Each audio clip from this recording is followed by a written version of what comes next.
सो good afternoon everybody, myself Acharya Vishwendra. आज आपसे effective study techniques के बारे में बात करूंगा। So let start with that because it's a very crucial factor these days कि how to study effectively, because competitions are at its peak. किसी भी कॉम्पिटिटिव एग्ज़ाम की बात करें तो परसेंटेज ऑफ सेलेक्टेड स्टूडेंट्स काफ़ी कम है। जहाँ तक जेई या नीट की बात है तो सिलेक्शन रेट मात्र 1.7% है औसतन 2024 का जो एक डेटा है उसको अगर हम एनालिसिस करें तो। सो इस वजह से कुछ क्रिटिकल पॉइंट्स हैं जिनको यूज़ करके हम देख सकते हैं कि हाउ टू स्टडी इफेक्टिवली। तो उसके कुछ पॉइंट्स आपके सामने रखूँगा। तो first is have the right study material. पढ़ने से पहले आपका जो कंटेंट है वो बहुत ही ऑप्टिमाइज्ड होना चाहिए, जिसमें आपको संशय ना हो, जिसमें डाउट ना हो। क्योंकि पढ़ते समय अगर आप डिस्ट्रैक्ट हो गए तो एक साथ कई प्रोसेसेस हमारे अंदर एक्टिव हो जाते हैं और उनको मैनेज करना आसान नहीं होता। हम काम करने की बजाय केवल विचारों में उलझे रहते हैं, केवल इमोशंस में उलझे रहते हैं और अंदर से एक ऐसे लूप होल में हमारा माइंड ब्रेन सिस्टम फंस जाता है जिसमें आउटपुट नहीं आ पाता। So the first thing is have the right sort of study material, जिसमें कोई डाउट ना हो आपको। और आपका लक्ष्य होना चाहिए कि ये जो स्टडी मटेरियल है, इसमें जो इन्फॉर्मेशन लिखी है वो इन्फॉर्मेशन अपने माइंड ब्रेन सिस्टम में आपको स्टोर करना है। That should be the very first task. So primary task होना चाहिए आपका, खुद की कंडीशनिंग करें, खुद की काउंसलिंग करें, अपने आप से बात करें कि ये जो बुक में इन्फॉर्मेशन लिखी है, पहला टारगेट है ये इन्फॉर्मेशन मेरे माइंड ब्रेन सिस्टम का जो मेमोरी कार्ड है उसमें जानी चाहिए, बाकी सब चीज़ें उसके बाद। तो इस तरह से अपने आप को कंडीशनिंग करके काम स्टार्ट करें, क्योंकि हमारे अंदर एक एल्गोरिथम काम कर रहा है। आपको अब तक पता लग गया होगा, जैसे हम मान लो पढ़ना स्टार्ट करते हैं तो शुरू में वो एल्गोरिथम चेंज होते हैं और उस एल्गोरिथम के चेंज होने से हमें दुख होता है, तकलीफ़ होती है, तो हम उससे तकलीफ़ से बचना चाहते हैं। इसी वजह से पढ़ना मुश्किल लगता है हमें, इसी वजह से पढ़ने में दिक्कत होती है। लेकिन ये नेचुरल है, आपको इसको बेयर करना पड़ेगा, क्योंकि अगर आप इसको, तकलीफ़ का मतलब है कि आपके अंदर के न्यूरल एल्गोरिथम्स चेंज हो रहे हैं, क्योंकि वो अगर चेंज नहीं हुए तो आउटपुट नहीं आ पाएगा। तो थोड़ा सा सहज रहें, थोड़ा सा सहन करें, बी एडेप्टिव टू दैट। धीरे धीरे अगर आप प्रैक्टिस करते हैं तो आपका जो एल्गोरिथम है उसमें जो स्विचिंग मैकेनिज़्म है उस मैकेनिज़्म में आप एक्सपर्ट बन जाते हैं, तो फिर आपको दोबारा इसमें उतनी दिक्कत नहीं होगी।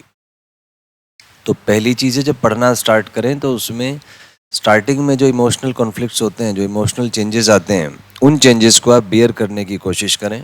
यही इसका स्टेप है। Next is rewrite, create flash cards और आउटलाइन योर नोट्स।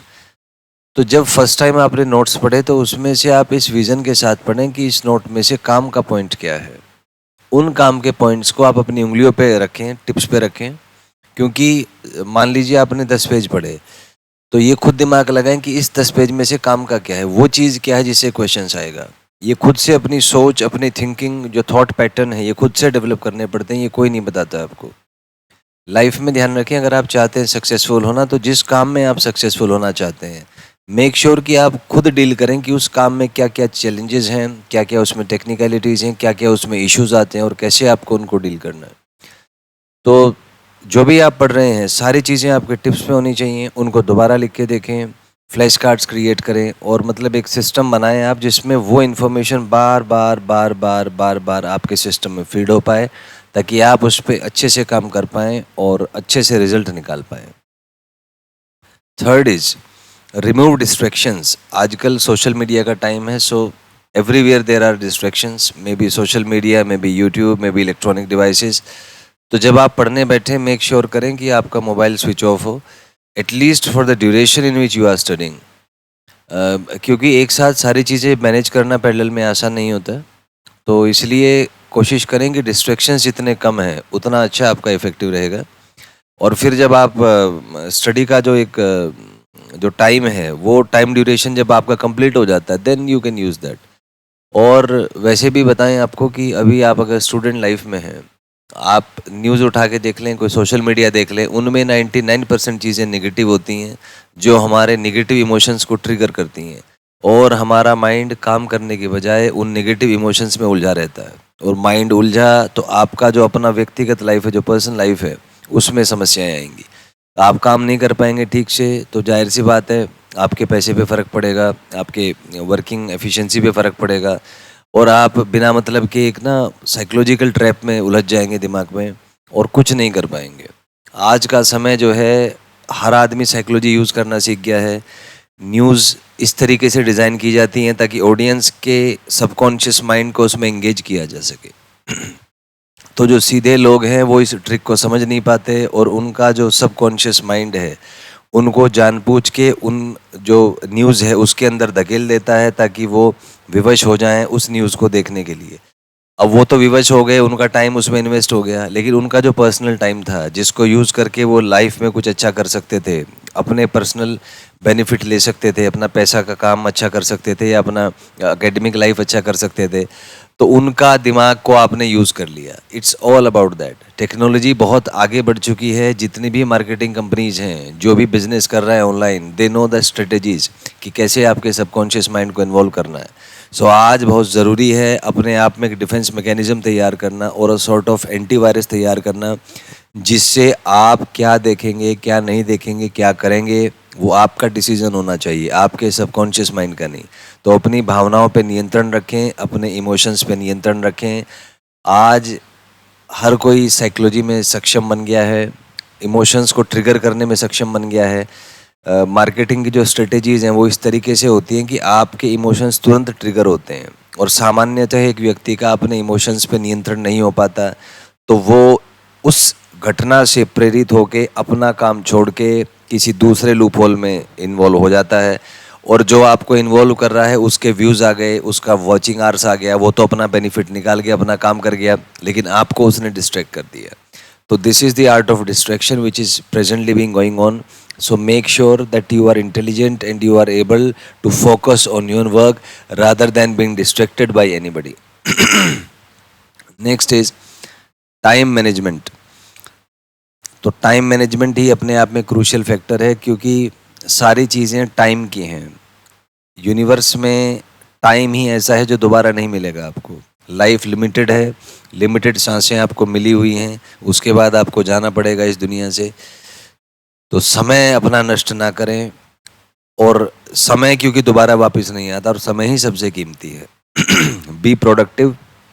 अपना मन, मस्तिष्क, पूरा सिस्टम अपने प्रोडक्टिव काम पे लगाएं और सोचें कि कैसे आप इफ़ेक्टिव रिजल्ट निकाल सकते हैं और कैसे आप इफ़ेक्टिवली काम कर सकते हैं। आज हर कोई दूसरे को यूज़ करके आगे बढ़ना चाहता है। साइकोलॉजी यूज़ करेगा, आपके इमोशंस ट्रिगर करेगा और आपके समय को नष्ट कर देगा। तो चुपचाप ऐसे लोगों से सावधान रहें, ऐसी घटनाओं से, ऐसा कोई भी कारक जो आपका समय किल करे उससे बच के रहें। हर कोई स्वार्थी है, हर कोई सेल्फिश है और वो तभी तक आपसे कनेक्टेड है जब तक आपका काम ठीक है और उस काम से उसको कोई बेनिफिट हो सकता है। तो सबसे इम्पोर्टेंट स्किल जो है आज के समय में वो है एक ऐसा सिस्टम बनाना अपने अंदर जिससे आप अपने काम पे फोकस कर पाएँ और प्रोडक्टिव बने। जो व्यक्ति प्रोडक्टिव नहीं है, जो काम नहीं कर सकता, जिसका मन भटकता रहता है, जो परेशान है, जो हैरान है, वो इधर से उधर एक बंदर की तरह भागता रहता है। ना तो खुद कुछ कर सकता, केवल बातें बनाता है, खुद काम नहीं कर सकता और दूसरों को भी काम नहीं करने देता। और ऐसे लोगों का कोई कंपनी उसको नहीं पूछती, कुछ उसका बेनिफिट नहीं हो सकता। वो केवल दूसरों को मूर्ख बनाना चाहता है। तो इसलिए अपने समय का सदुपयोग करें। मेक श्योर करें कि एटलीस्ट आप एक ऐसा काम पकड़ें जो आपको अच्छे से आता हो, जिसमें आप एक्सपर्ट हों, ताकि उसको यूज़ करके आप जीवन में कुछ बेहतर कर पाएँ, अपने जीवन की समस्याओं का समाधान कर पाएँ और जीवन में मौलिक आवश्यकता रोटी, कपड़ा और मकान की है, जिसमें धन भी आवश्यक होता है। तो जो आपकी मौलिक आवश्यकता है वो पूरी हो जाए। तो जो भी काम आप चूज़ करें उसको इन पैरामीटर्स पे आप चूज़ करें जिससे लाइफ में इफ़ेक्टिव तरीके से आप काम कर पाएँ। Next is time management and time blocking. ये जो मैंने पॉइंट बताई है वही है कि अपना टाइम मैनेज करके चलें, टारगेट सेट करके चलें कि मुझे को 2 घंटे में ये काम करना है, इससे इतना आउटपुट निकालना है। तो इस तरीके से आप सोचें, तब जाके आप आगे काम कर पाएंगे। और एक डे थीमिंग का मतलब यही है कि आप एक टारगेट बनाएं कि मुझे इस दिन ये करना है, इस दिन ये करना है, इस दिन ये करना है। फिर और ये है कि सोशल मीडिया से भी थोड़ा सा दूर रहें और इफ़ेक्टिवली आप जो है स्टडी करें, अपने काम पे थोड़ा सा ध्यान दें। बाकी इसमें नेक्स्ट वीडियो में डिस्कस करूँगा। Thank you and have a nice day.